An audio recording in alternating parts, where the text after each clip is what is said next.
maalia kerrotaan tuo määrä 2, niin naurat vähän siihen päälle ja sanoi, että no katsotaan nyt, se tarkoittaisi sitä, että joka toisessa matsissa pitäisi onnistua. Eli ei suinkaan halua kasata itselleen eikä harteilleen mitään sen suurimpia paineita ryhmältä. Eli valmentaja Oomanen merkkaa Karjalaisen vasempaan laittaa, vaikka mies selkeästi oikealla lailla kevyesti ryhmityksestä pelaa. Jälleen tulee FC Lahti, tällä kertaa sitten Hostikka, jolla 2 otteluun on tehot 1+2 ja näin Hostikka kääntää Aukolle! Stadion 1-0! Ja jälleen Hostikka rakentaa! Stadion räjäyttää Lahden stadionin!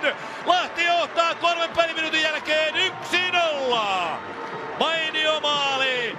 Santeri Hostikka karkaa laidalta jalkavapaaksi, kääntää pallon luukulle ja sieltä Stadion näyttää, että niskavillat ovat pörhössä.